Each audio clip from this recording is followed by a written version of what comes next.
"Forgive me, sir, but I cannot participate in the game," murmured the young alien girl with a disability. Little did she know the human engineer had already conceived a solution. The relentless binary star system blazed mercilessly overhead, beating down on the corrugated metal ceiling of Marcus's Vale's repair facility. Perspiration streamed down his sun-weathered face as he secured the last connector on the salvaged guidance computer he'd been reconstructing for 3 consecutive days. The barren world of Kepler-7 resembled less a paradise and more the galaxy's discarded scrapyard. Yet for someone fleeing his history, it served as an ideal sanctuary. Blast it all! Marcus cursed as his wrench slipped, cutting his knuckle. He pressed the wound to his mouth and surveyed his chaotic workspace. Components from countless alien technologies cluttered every available space, narrating his banishment more eloquently than any memoir could.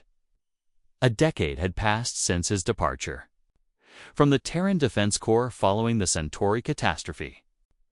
10 years of isolation, interrupted only by sporadic commerce with the indigenous Keplerian population. At 42, Marcus retained much of his military conditioning. His imposing frame and muscular arms still commanded authority, though his cropped amber hair now displayed silver streaks. The permanent oil stains adorning his charcoal coveralls mirrored those on his calloused palms. Honors earned in his current vocation, he cleaned his forehead with a cloth marginally less soiled.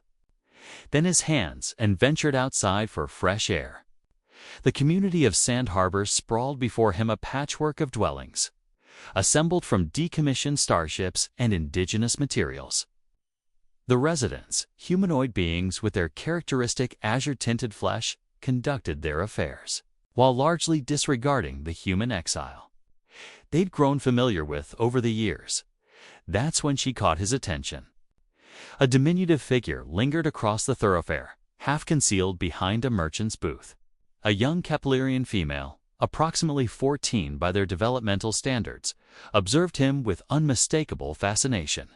Unlike most Keplerians, who avoided the peculiar human, she appeared captivated. Her platinum locks flowed over narrow shoulders, contrasting beautifully with her gentle aquamarine skin. What captured Marcus's focus was the makeshift metal support brace assisting her right side, compensating for an absent limb. Their gazes connected, his steel gray meeting her brilliant azurand momentarily. Neither stirred. Then Marcus performed an action he hadn't attempted in considerable time. He grinned. "Feel free to approach if you wish," he called, his voice hoarse from limited use. "I'm harmless." The girl wavered, gripping her support more tightly. Following brief consideration, she shuffled forward, each movement requiring careful coordination.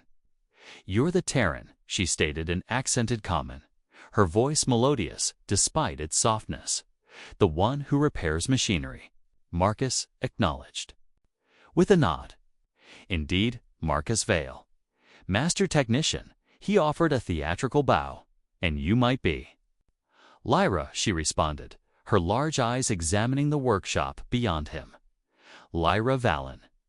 "Well, Lyra Vallon, would you care to observe my current project?" He indicated his garage, surprising himself with the invitation.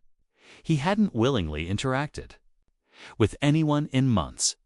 She nodded enthusiastically, following him inside with unsteady steps. Her eyes expanded at the organized pandemonium of his workshop. "What's this contraption?" she inquired, indicating a partially dismantled engine. "Thrust mechanism from a Meridian cargo vessel," Marcus explained, warming to her authentic interest.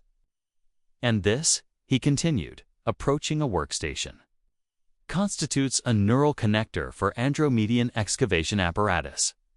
For the subsequent hour, Marcus found himself describing his craft to the most engaged audience he'd encountered in years. Lyra absorbed everything, posing remarkably perceptive questions that demonstrated an intuitive grasp of mechanical concepts. As she explored the facility, her brace struck a storage container, dislodging a vibrant sphere that rolled across the floor. Marcus intercepted it before it vanished beneath a workbench. "What's that object?" Lyra asked, staring at the crimson and ivory orb in his hands. "This?" Marcus tossed it gently. "It's called a soccer ball, a sport we practice on Terra." "How is it played?" Marcus explained the fundamentals, demonstrating by bouncing the sphere. On his knee, it's about agility, balance, teamwork. He paused when he noticed her expression darken. She glanced at her brace, then back at the ball. "Forgive me, sir," she said quietly, "but I cannot participate in the game. I possess only one leg." Something awakened in Marcus's chest, an emotion he believed had perished years ago. He examined her limb, then at the components scattered throughout his workshop.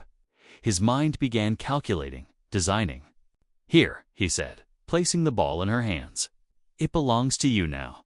"But I'm unable." "Not yet," Marcus interrupted with a wink. "But, eventually." As Lyra departed his workshop that day, clutching the soccer ball against her chest, Marcus was already sketching designs on a grimy notepad. For the first time in a decade, he possessed a purpose beyond simple survival. What the young Keplerian girl remained unaware of was that the human engineer had already formulated a plan. The following dawn, Marcus awakened with renewed determination. He'd spent half the night drafting blueprints for a prosthetic limb, something that would enable Lyra to walk, perhaps even run, without the cumbersome brace. He required materials naturally and authorization from her family. The latter might prove more challenging than the former. Keplerians maintained notorious privacy regarding family matters. During his decade on their world, Marcus had learned to honor their customs even when he didn't entirely comprehend them. Their social framework was intricate, clan-based, with elders making decisions for younger members, and they remained suspicious of outsiders, particularly humans. After a quick breakfast of reconstituted protein, flavorless as cardboard but nutritious, Marcus gathered his tools and ventured out. He needed to locate Lyra's residence, which meant making inquiries. Something he rarely did. The morning marketplace bustled with Keplerians exchanging goods. Their musical language filled the atmosphere, punctuated by occasional mechanical sounds from service androids. Marcus approached Keller, a fruit merchant who'd been among his earliest clients years ago. The Valen family, Keller's 4-digit hand stroked his chin ridge thoughtfully. They reside on the settlement's eastern perimeter. Very traditional clan. The father, Darius Valen, harvests crystalline deposits. His eyes narrowed. "Why does the human inquire?" "Their daughter visited my establishment yesterday. I might possess something that could assist her." Keller's expression grew troubled. "Exercise caution, human. The Velans follow ancient customs. They believe physical imperfections indicate spiritual disapproval. The girl's injury has brought dishonor to their household." "That's absurd," Marcus blurted before restraining himself. "It is their way," Keller replied simply. "Not all cultures view disability as you humans do." Marcus thanked him and headed east, his mind processing this new information. On Terra, medical technology had advanced to where most physical disabilities could be addressed. The concept of viewing them as spiritual punishment seemed archaic. The Valen dwelling was modest but well-maintained, built partially into a natural rock formation for protection against the harsh climate. Marcus approached the entrance and pressed the notification panel. Hearing a soft chime inside, a tall, stern-faced Keplerian male appeared. His aquamarine skin was darker and more weathered than Lyra's. His platinum hair was pulled back in the traditional style of clan patriarchs. "What business does a human have at my dwelling?" His comment was perfect, but cold. "My name is Marcus Vale. I met your daughter yesterday." "You have no business with my daughter," the Keplerian interrupted. "She should not have been at your establishment." Sir, I believe I can help her." "Ha, I'm an engineer, and I could construct her a prosthetic limb that would absolutely not." Darius Valen's voice rose, his facial ridges darkening with emotion. You would interfere with the will of the ancestors. Her condition is her burden to bear. Before Marcus could respond, a softer voice called from inside. Father, who is it? Lyra appeared behind her father, her eyes widening when she saw Marcus. She clutched the soccer ball he'd given her, quickly hiding it behind her back. Go inside, daughter, Darius commanded. But father. Now. Lyra hesitated, then met Marcus's eyes briefly before disappearing back into the dwelling. Listen, Marcus tried again, keeping his voice level.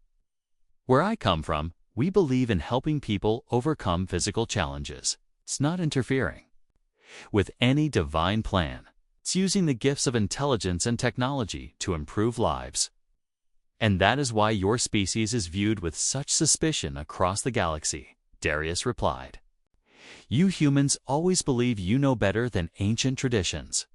You meddle and change without understanding the consequences. The consequence here would be your daughter walking again, Marcus said, frustration edging into his voice. 8. Consequence would be disrupting her spiritual journey and the natural order. Darius's posture stiffened. We do not need human interference. Good day, Mr. Vale. The door panel slid shut with finality, leaving Marcus standing alone in the harsh sunlight. He stood there for a moment, weighing his options. Pushing further now would only antagonize Darius more, but he wasn't about to surrender as he turned. To leave, he noticed a slight movement at one of the side windows.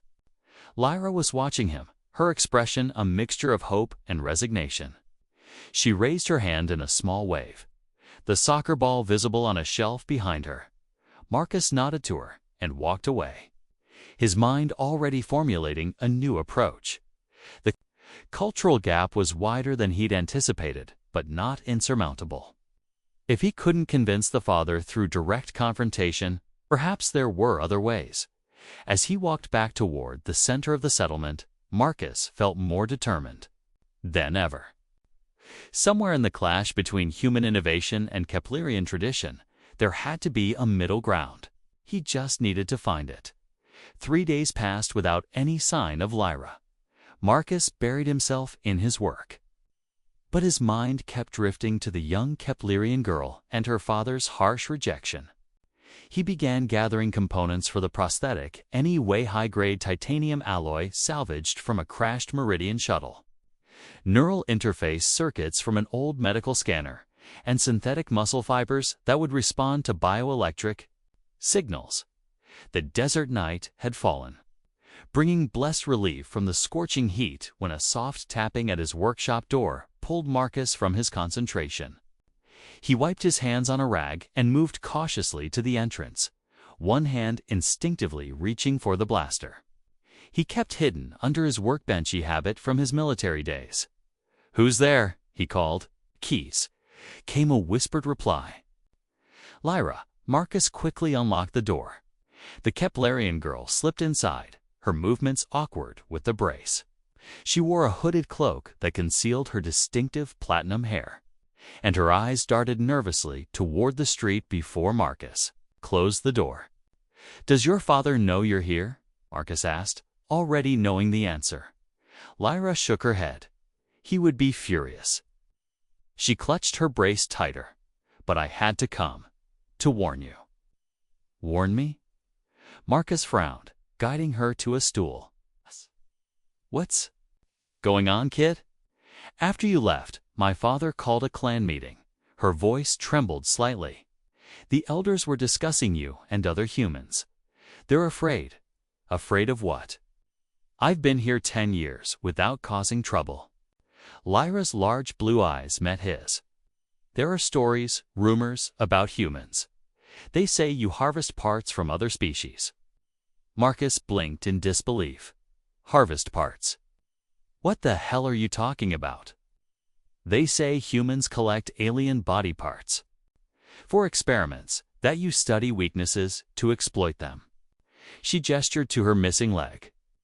"My father thinks you want to study me. That's why you offered to help. That's complete." Marcus growled. then softened his tone when he saw Lyra flinch. "Sorry, but it's not true. None of it." "No," she said quietly. "That's why I came. I don't believe the stories." Marcus ran a hand through his short hair, mind racing. Where did these rumors come from? The Zephyr traders. They visit our settlement twice a year. They bring news from other systems. The Zephyrs. Marcus's jaw tightened. A nomadic trading species known for their cunning and manipulation. They'd been spreading anti-human propaganda across the sector for years, undermining Terra's diplomatic efforts. And your father believes this nonsense? Lyra nodded solemnly. Many do. The Zephyrs showed images, terrible things they claimed humans had done. Fabrications, Marcus said firmly. Propaganda. The Zephyrs have been trying to isolate humanity since we expanded beyond our solar system. They don't like competition. He moved to his workbench and picked up the partial framework. He'd been constructing the beginning of Lyra's prosthetic leg. "This is what I wanted to make for you. It's not to study you or harm you, but to help you walk again." He handed her the framework. "Humans build things, Lyra. We fix things. That's our nature." She examined the intricate metalwork with wonder. "It's beautiful. It'll be functional, too. Responsive to your nervous system. You'll be able to feel with it, move naturally." He paused. "Maybe even play ball someday." Lyra's eyes glistened. "My father would never allow it." Because of these rumors? Partly, but also because of our traditions. The ancestors cannot be questioned. She hesitated. "There's something else. My injury wasn't an accident." Marcus's brow furrowed. "What do you mean? In our culture, children who show too much curiosity about outsiders are struggled for the word. Disciplined. I was caught speaking with a human trader last year. The clan elders ordered my punishment. They took your leg as punishment, not the elders directly. The Zephyr enforcers.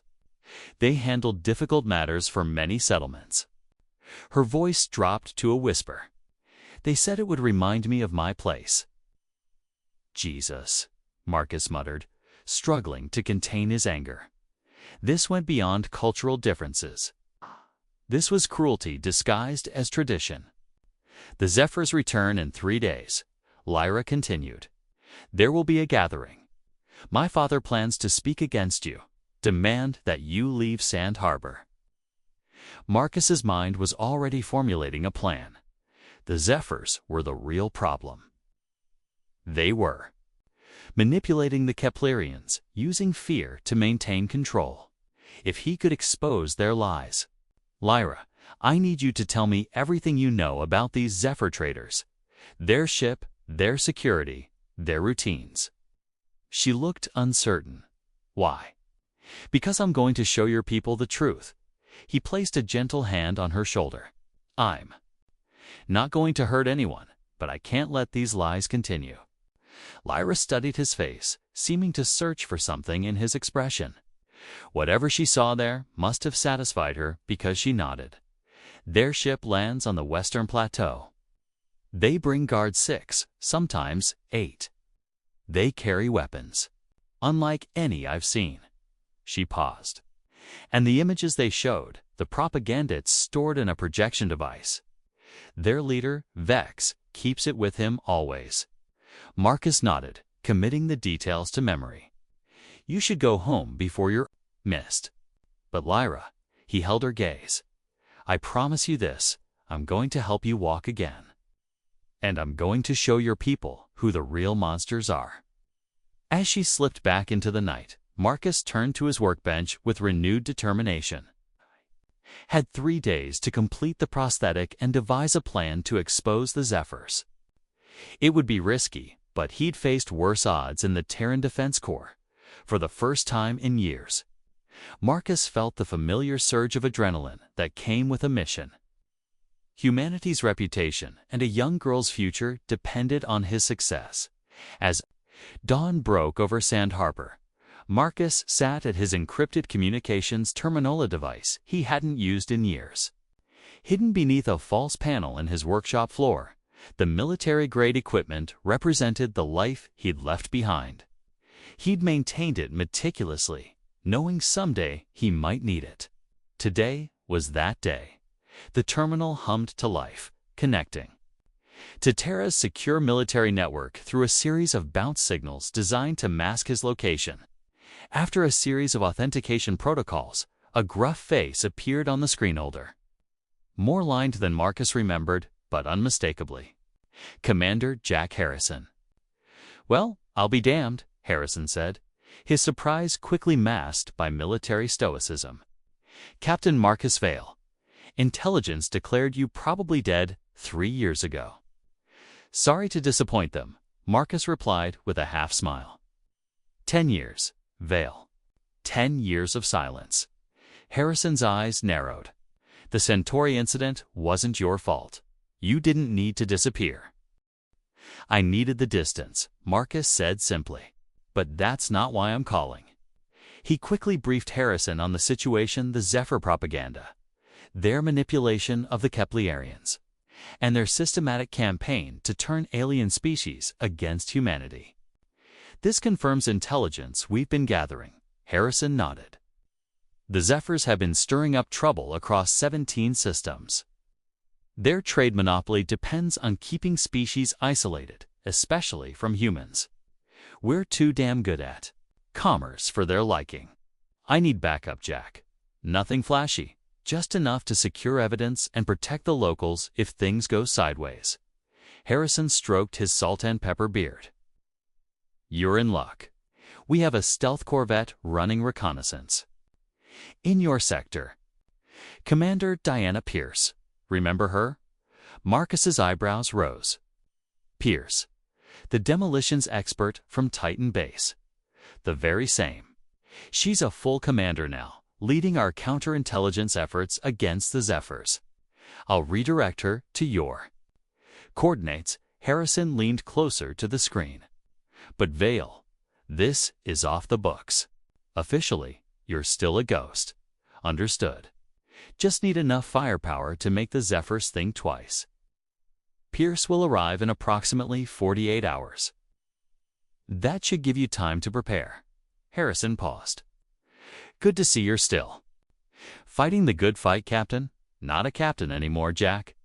Once TDC, always TDC, son." The commander's expression softened momentarily. Harrison out. The screen went dark, and Marcus exhaled slowly. He hadn't expected the wave of emotion that came with reconnecting to his past. For 10 years, he'd been just a mechanic, no responsibilities beyond fixing broken machinery. Now he was a soldier again, with all that entailed. He concealed the hidden compartment and returned to his workbench, where Lyra's prosthetic leg was taking shape. The intricate neural interface would connect directly to her nervous system, translating her brain signals into fluid movement. It was his finest work ligand, responsive and powerful. As he worked through the morning, his mind kept returning to the young Keplerian girl. Her courage in defying her culture's restrictions to warn him had touched something inside Marcus that he thought had died at Centauri. A willingness to trust, to care. By midday, he heard the now familiar tap at his workshop door. Lyra slipped. Inside, her movements more confident than before. "You came back," Marcus said, setting down his tools. "I brought food," she replied, placing a small package on the workbench. "You forget to eat when you work." Marcus smiled, surprised she'd noticed such a detail. "Thanks, kid. Is it finished?" Her eyes darted to the prosthetic. "Almost. Come here." Lyra approached cautiously, her gaze fixed on the gleaming limb. Marcus guided her to sit on a stool and carefully measured the dimensions of her remaining leg. "I need to make final adjustments," he explained. "The neural interface has to be calibrated precisely to your nervous system." "Will it hurt?" she asked, her voice small. "There'll be some discomfort during the initial connection," Marcus admitted. "But after that, it should feel natural, like it's part of you." Lyra nodded, her expression resolute. I'm not afraid of pain. I know you're not. Akasa's voice softened. You're one of the bravest people I've met, and I served with some pretty courageous soldiers. Her head tilted curiously. You were a warrior. Terran Defense Corps. Captain, Special Operations. He rarely spoke of his military past, but something about Lyra's direct gaze made evasion seem pointless. I specialized in mechanical systems and intelligence gathering. Is that why you're so good at building things? Marcus nodded. Part of it. The rest is just practice and stubbornness. As he worked on the final calibrations, Lyra watched intently, asking questions about each component. Her intelligence and curiosity reminded Marcus why he'd been drawn to help her in the first place. I've contacted some colleagues, he said carefully. I'll be here tomorrow to help us deal with the Zephyrs. Lyra's eyes widened. More humans. Here. Just a small team specialists. He attached a neural conductor to the prosthetics interface. We're going to expose the Zephyr propaganda and show your people the truth. And how will we do that? She asked. Marcus smiled. With this. He held up the completed prosthetic leg, its surface catching the light. Tomorrow night, we're going to test it. If all goes well, you'll walk into that gathering on 2 legs, living proof that humans build, not destroy. Lyra stared at the prosthetic, wonder and apprehension mingling in her expression. My father will be furious. Probably, Marcus agreed. But sometimes you have to break tradition to move forward. Humans learned that lesson centuries ago. He carefully set the prosthetic in a charging station. Come back tomorrow at sunset. We'll do the procedure then. Commander Pierce should have arrived by then with medical supplies to make it easier. Lyra stood, balancing on her brace. What if it doesn't work? It'll work, Marcus said with the confidence that had once led soldiers into battle. I promise. After she left, Marcus returned to his communications terminal and sent encrypted coordinates to Pierce's Corvette. Then he began preparing his workshop for the procedure. Clearing space and sterilizing surfaces as he worked, a plan took shape. In his mind, the Zephyrs had manipulated fear and tradition to turn the Keplerians against humanity. Tomorrow, he would show them the power of human ingenuity and compassion. One step at a time, the next day brought an unexpected complication. Marcus was calibrating a neural sensor when his security system pinged up. Silent alert indicating unusual electromagnetic activity nearby. He activated the scanner hidden in his workshop's exterior wall and frowned at the results. Surveillance tech, he muttered. Military grade. The scanner had detected 3 devices within 50 meters of his workshop, one on the power conduit across the street, another beneath a vendor stall at the corner, and a third on his own roof. The technology was unmistakably Zephyr compact, sophisticated, and nearly undetectable to standard scanners. Marcus carefully maintained his normal routine, moving about the workshop as if unaware of the surveillance. Inside, his mind raced. The Zephyrs weren't due for another day, according to Lyra. Their early surveillance suggested they knew something was happening. When he was certain he was in a blind spot between cameras, Marcus activated his emergency beacon-coded pulse that would alert Commander Pierce to the changed situation without revealing their communication. By midday, a response came through his hidden terminal. Accelerating arrival. ETA 6 hours. Maintain cover. Pierce.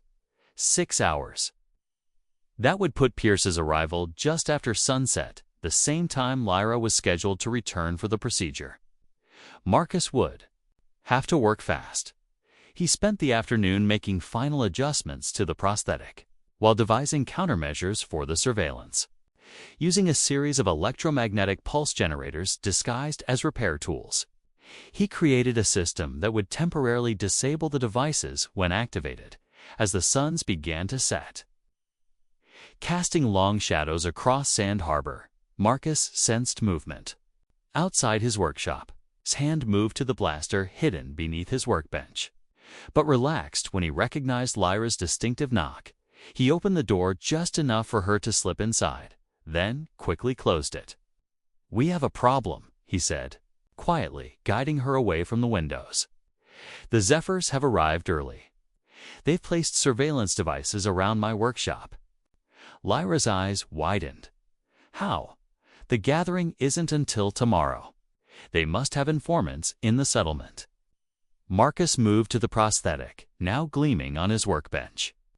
"We need to move quickly. My colleagues will be here soon, but we need to complete the procedure before then." Lyra stared at the prosthetic, a mixture of fear and determination in her eyes. "I'm ready." Marcus nodded and helped her onto the prepared medical table. He administered a local anesthetic to the nerve endings at her amputation CETA medical compound he'd synthesized from Terran supplies. "This will numb the area while we make the connection," he explained. "The neural interface needs to bond with your nervous system. It'll feel strange at first, like pins and needles. Then a warm sensation as your brain recognizes the new pathways." Lyra nodded, her jaw set. With determination, "How long will it take?" "The initial connection, about 20 minutes. Learning to use it properly, that depends on you." Marcus began the delicate process of attaching the interface. Most humans take days or weeks to master a prosthetic this advanced. "You're not human. Is that good or bad?" she asked, wincing slightly as he worked. Marcus smiled. "Just different. Your nervous system is more adaptable than ours in some ways. You might surprise us both." As he worked connecting neural pathways and calibrating response times, Marcus kept one eye on his security monitor. No movement outside yet, but he could feel the pressure of time bearing down on them. "Almost done," he said, making a final adjustment. "Now comes the hard part. I'm going to activate the interface. You'll feel a surge as your nervous system connects. Try to stay relaxed." Lyra took a deep breath and nodded.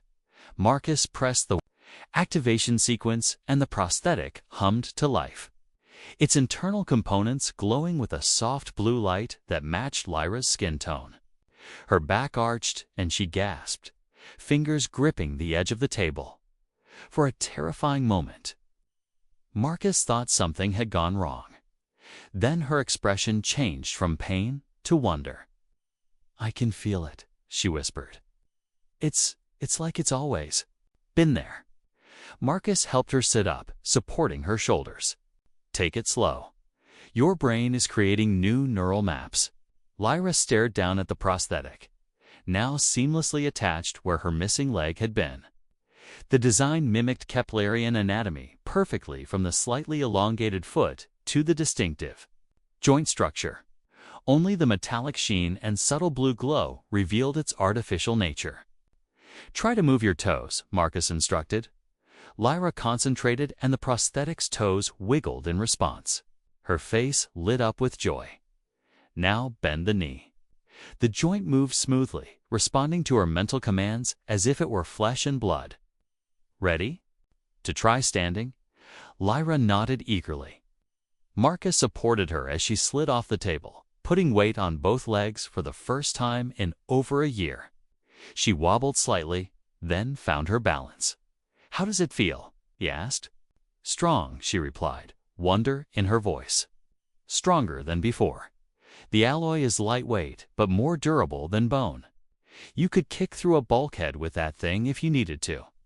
Lyra took a tentative step, then another. Each movement became more confident as her brain adapted to the new limb.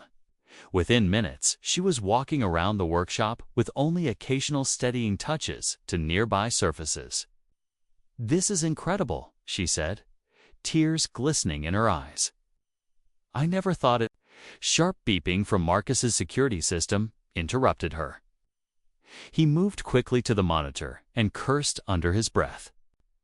"Zephyr transport," he said, pointing to the image of a sleek, predatory-looking ship descending toward the western plateau. "And they're not alone. Those are combat vessels. Lyra moved to his side, her new leg allowing her to cross the room. In seconds. They're not supposed to bring warriors, just traders and guards. They know something's happening. Marcus checked his chronometer. Pierce should be here in less than an hour, but the Zephyrs will reach the settlement before then. He made a quick decision, moving to a hidden compartment and extracting his old TDC combat suit, matte black, with reinforced joints and multiple equipment attachments. "Change of plans," he said, stripping off his work clothes without ceremony. "And pulling on the combat gear. We need to buy time." Lyra watched him transform from mechanic to soldier, her expression a mixture of awe and apprehension. "What are you going to do?" Marcus checked his blaster, then strapped additional weapons to his thigh and back. "First, I'm going to disable their surveillance. Then, we're going to show your people exactly what the Zephyrs have been doing." He paused, looking at her standing tall on two legs.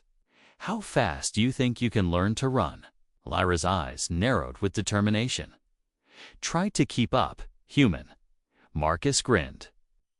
Maybe humanity had more in common with the Keplerians than either. Species realized both could adapt, overcome, and face impossible odds with courage. "Let's move," he said, activating the EMP devices that would blind the Zephyr surveillance. Time to play ball. The desert night was alive with tension as Marcus and Lyra slipped through the shadows of Sand Harbor. Her new prosthetic performed flawlessly, each step confident and silent as they made their way toward the settlement center where the Zephyr ships had landed. "You're a natural," Marcus whispered, impressed by how quickly she'd adapted to the prosthetic. "It feels like it's always been part of me," Lyra replied, executing a perfect pivot around a corner, "like it was waiting for me." They paused at the edge of the main square, where a crowd had already gathered. 3 Zephyr vessels dominated the landing area, the central trade ship flanked by 2 sleeker combat craft. The Zephyrs themselves stood out among the Keplerian staller, with iridescent scaled skin and elongated limbs that ended in 4-fingered hands. Their leader, presumably Vex, addressed the crowd from an elevated platform. "Protect you from human aggression," he was saying, his voice amplified by a translator device. "Their expansion threatens all peaceful species. Their technology corrupts. Their intentions are malevolent." Behind him, a holographic display showed images of supposed human atrocities, medical experiments, weapons testing, planetary devastation. All fabricated, Marcus knew, but convincing to those who had limited contact with humans. "We need to get closer," Marcus murmured. "I need to access their projection system." "There's my father."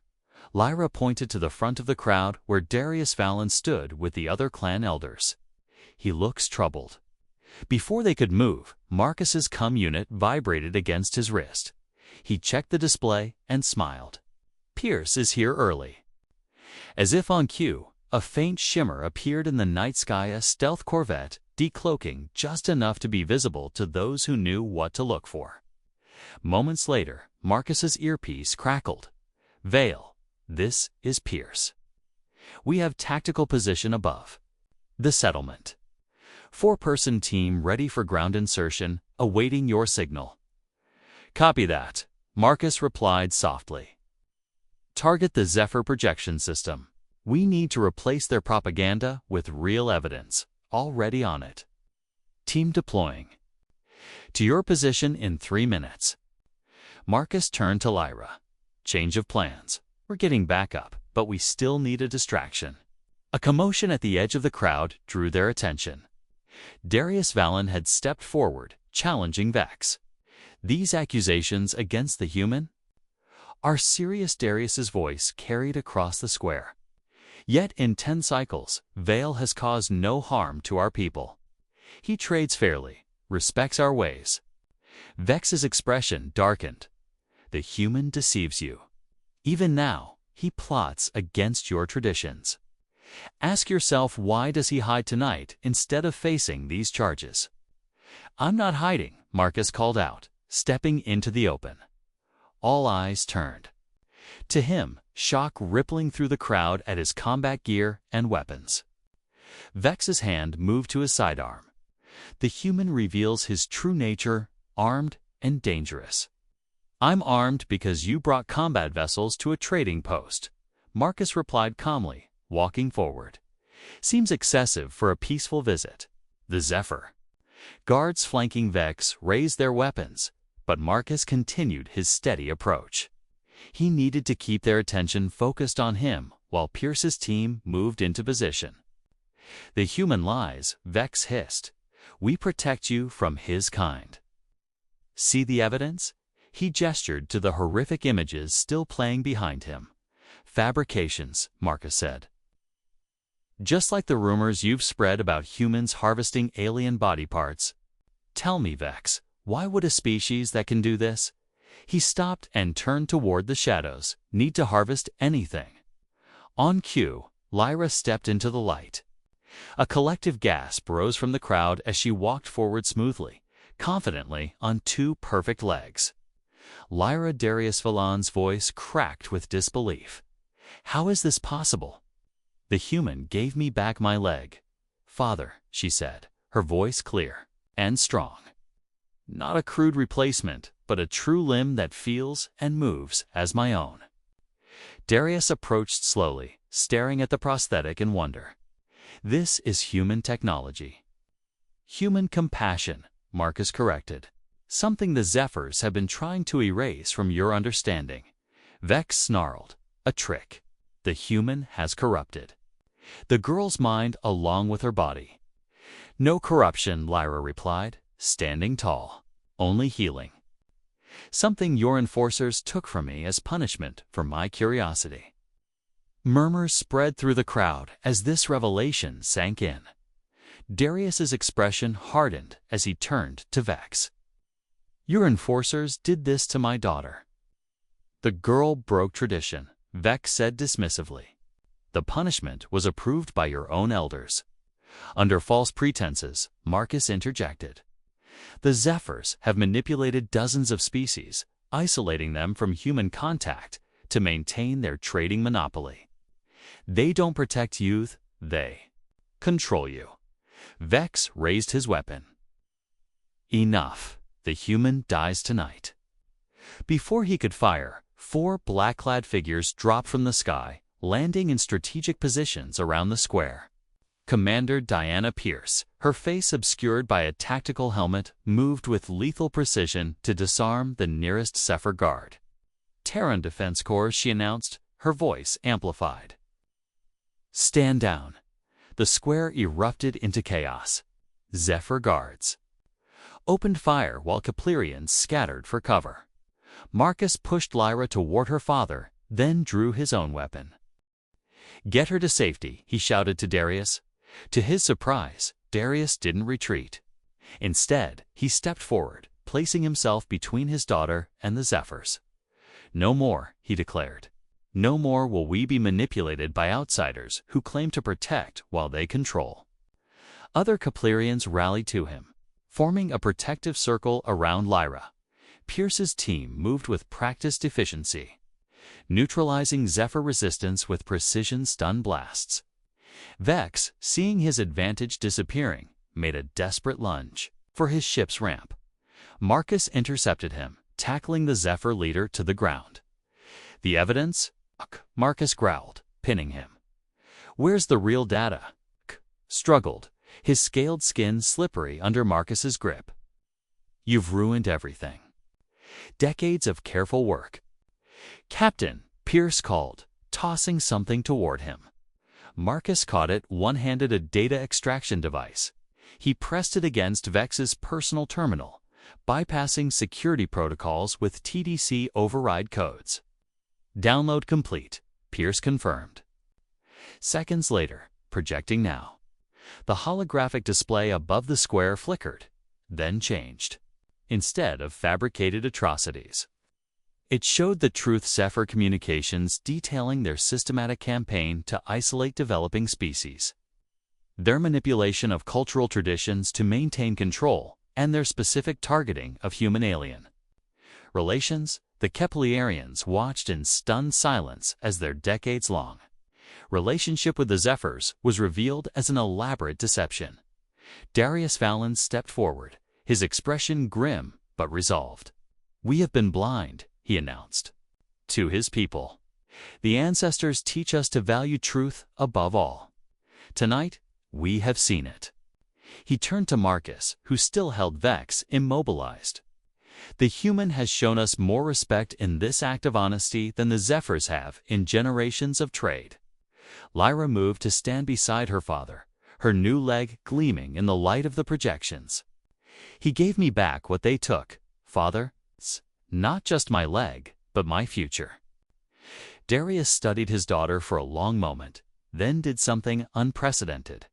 He bowed his head to Marcus. "The Valen clan acknowledges our debt to you, Marcus Vale. You have honored us with truth and healing." As Pierce's team secured the remaining Zephyrs, Marcus realized that the night's events had changed everything, not just for Lyra, but for human-Keplerian relations. Sometimes the most powerful weapon wasn't a blaster or warship, but a simple act of compassion. And sometimes the most important step was the first one. 10 years. Later, the diplomatic vessel Harmony glided into orbit around Kepler-7. Its sleek lines were a testament to human engineering. Commander Marcus Vale stood at the viewport, steel gray, eyes scanning the familiar desert landscape below. At 52, his short amber hair had given way to distinguished silver. But his military posture and powerful build remained unchanged. "Nervous?" asked Admiral Harrison, now sporting a fully white beard. "Curious," Marcus replied. 10 years is a long time. After the Zephyr incident, Marcus had reluctantly accepted a position with the Terran Diplomatic Corps. His unique understanding of Keplerian culture made him invaluable as humanity established formal relations with the desert planet. What was meant to be a temporary assignment evolved into a decade-long career spanning 17 systems. "The Keplerian delegation is ready to receive us," announced the communications officer. Marcus nodded, straightening his formal uniform. This visit marked the culmination of years of work. The signing of a mutual defense treaty that would formally bring Kepler-7 into Terra's protective alliance. The shuttle ride to the surface was brief, but it gave Marcus time to marvel at the transformation below. Sand Harbor had evolved from a scattered settlement into a thriving city where Keplerian architecture blended harmoniously with human technology. Solar arrays captured the harsh desert sunlight, powering environmental systems that had turned portions of the landscape green dot. They landed at the newly constructed diplomatic center, a stunning structure of native, stone, and transparent alloy that seemed to rise organically from the desert floor. A delegation of Keplerian officials waited on the landing pad, led by a figure Marcus recognized immediately despite the years. Darius Vallon had aged gracefully, his once dark aquamarine skin now paler, his platinum hair longer in the style of respected elders. He stepped forward and, to Marcus's surprise, extended his hand in the human greeting they'd established years ago. "Commander Vale," Darius said warmly. "The Valen clan welcomes your return." "Elder Valen," Marcus replied, clasping the forefingered hand. "It's good to see Sand Harbor thriving." "Much has changed," Darius acknowledged. "Thanks in no small part to your intervention a decade ago. The Council awaits your delegation in the Great Hall." As they walked through the diplomatic center, Marcus noted the integration of human and Keplerian design, elements practical human, technology softened by the flowing aesthetic of Keplerian art. Children of both species played together in a courtyard, their laughter a universal language. The Great Hall was impressive, a vast chamber with a transparent dome that revealed the twin suns above. The Keplerian council members sat in a semicircle, their formal attire glittering with traditional metalwork at the center. In the position of council leader sat a figure that made Marcus's heart skip a beat. Lyra Valen had grown from a shy, injured girl into a commanding presence. Her platinum hair was elegantly styled, framing a face that had matured into striking beauty. Her aquamarine skin seemed to glow with health and confidence. She wore the formal robes of her position, but they couldn't hide her athletic build, the legacy of years spent making full use of the mobility he'd given her. Their eyes met across the chamber, and for a moment, Akus was transported back to that first encounter. Curious girl watching from across the street. Her piercing blue eyes still held that same intelligence, but now tempered with wisdom and authority. The formal proceedings passed in a blur of speeches and ceremonial gestures. Marcus performed his diplomatic duties flawlessly, but his awareness remained fixed on Lyroth, the way she commanded the room. The respect evident in how others deferred to her judgment, the subtle glances she occasionally directed his way. When the treaty was signed and the formal reception began, Marcus finally had his opportunity. Lyra approached him, moving with a grace that showed no hint of her prosthetic leg. "Commander Vale," she said, her melodic voice deeper than he remembered. "Or should I call you Ambassador now?" "Marcus is fine," he replied, smiling. "Council Leader Valen." "Lyra," she corrected, returning his smile. Some things shouldn't change with titles. They moved to a quieter corner of the reception, away from the mingling diplomats. "Your father mentioned you were leading the council, but he didn't say you'd transform the entire settlement," Marcus said, gesturing to the view of the city through the windows. "I had a good foundation to build on," she replied. "A lesson about innovation respecting tradition."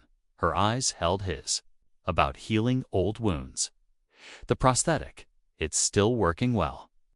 he asked. In answer, she lifted the hem of her formal robe just enough to reveal the gleaming limb, now adorned with intricate Keplerian patterns etched into its surface.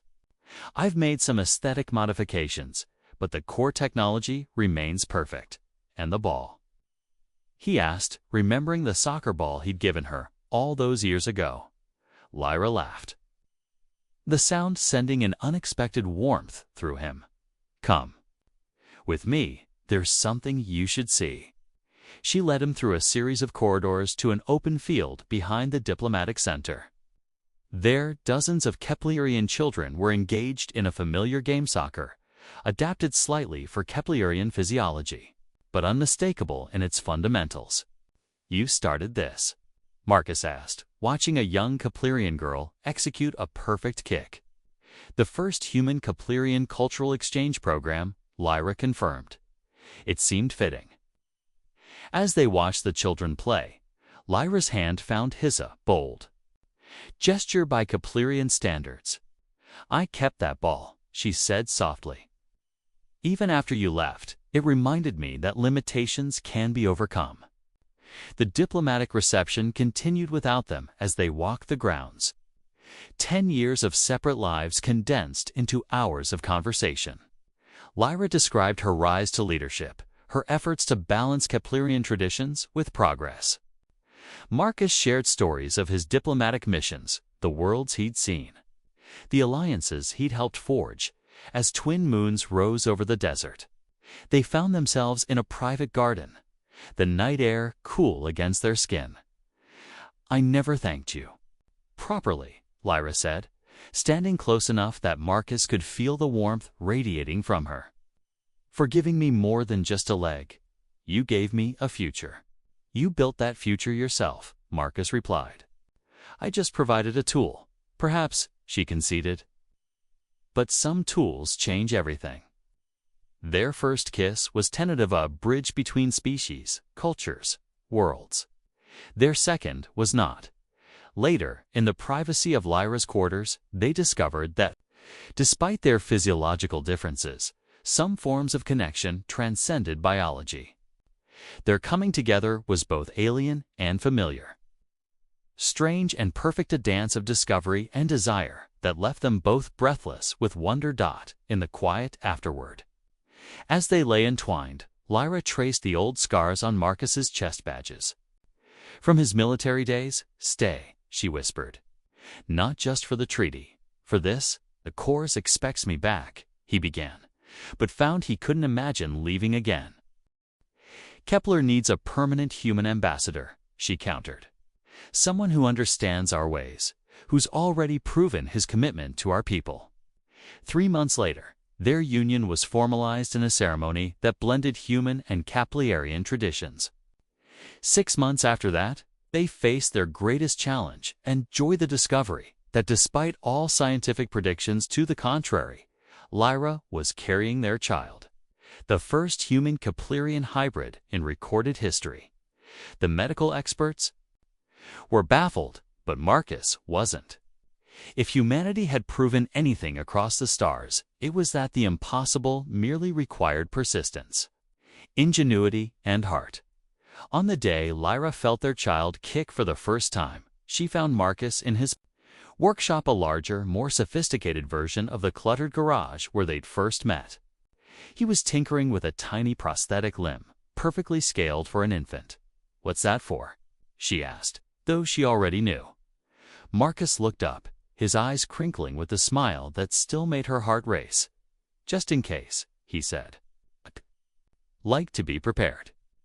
Lyra laughed and tossed him a small ball, the same one he'd given her all those years ago, now worn with age and use. "Our child will need to learn how to play," she said, placing his hand on her rounded belly. "From both of us."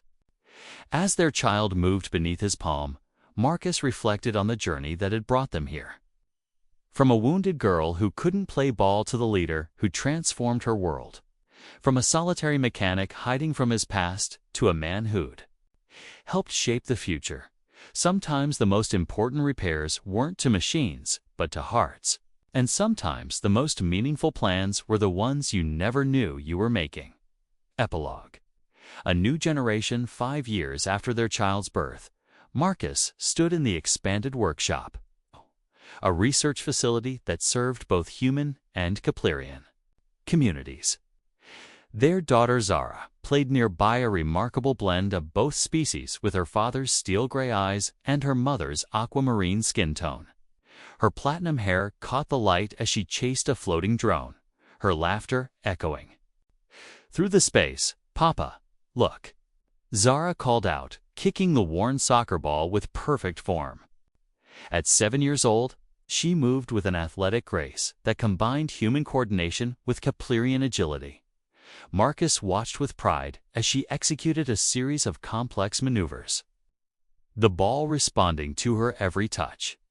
Behind him, Lyra emerged from the administrative office, her council robes replaced by practical work attire. "The Galactic Assembly approved our proposal," she announced, holding up a datapad. "The Human Keplerian Cultural Exchange Program will be implemented across 12 systems." Marcus turned from watching their daughter. "That's incredible. Your father would be proud." Darius Valan had passed peacefully 2 years prior, but not before seeing his granddaughter take her first steps and speak her first words in both languages. His final wish had been for the continued cooperation between their peoples. "The Andromedians want to send a delegation," Lyra continued, joining him at the observation window. "They're interested in our integration model." From pariahs to pioneers in less than 2 decades, Marcus mused. The universe has a sense of irony. A soft chime indicated an incoming transmission. Marcus activated the holographic display, revealing Admiral Harrison's weathered face. "Marcus, good to see you thriving." Harrison smiled. "I have news. The Galactic Council is establishing a new position, Director of Interspecies Relations. They want you to consider it." Marcus glanced at Lyra, who nodded encouragingly. "What would it entail?" "Traveling to worlds where species are in conflict, applying what you've learned here. The Kepler model, they're calling it. Showing other civilizations that differences can become strengths." "I'd need to bring my team," Marcus said, indicating Lyra. "Naturally, the position requires both human and Keplerian perspectives."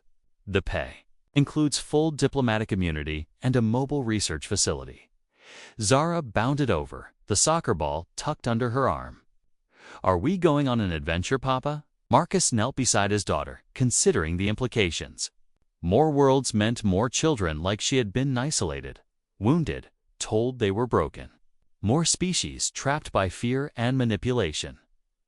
"What do you think, little star?" he asked, using her pet name. Ready to show the galaxy how to play. Balzar's eyes, so much like his, unsparkled with excitement. "Can I bring my ball?" "Always," Marcus replied, standing and taking Lyra's hand. "What do you say, counselor? Ready for a larger stage?" Lyra looked around the workshop that had become their second home, then at the view of Sand Harbor beyond a thriving city, where two species had learned to dance together. Her prosthetic leg, now enhanced with anti-grav technology, gleamed softly as she shifted her weight. "The ancestors teach us that wisdom shared is wisdom multiplied," she said, quoting an ancient Keplerian proverb. "But they also say that home is not a place but the people who walk beside you." She turned to Harrison's image. "Admiral, the Valvalan family accepts your offer. When do we begin?" "Ship arrives next month." And Marcus. Harrison's expression grew serious. "Thank you for proving that the impossible is just another engineering problem." After the transmission ended, the family stood together in comfortable silence, watching the twin suns set over the horizon. In the distance, the lights of Sand Harbor began to twinkle, a testament to what could be accomplished when fear gave way to understanding. "Papa," Zara said thoughtfully, "will there be children on the other worlds who can't play?" "Probably, sweetheart. Then we'll help them, right? Like you helped Mama." Marcus exchanged a glance with Lyra, seeing the same determination in their daughter's young face that had driven them both across the years.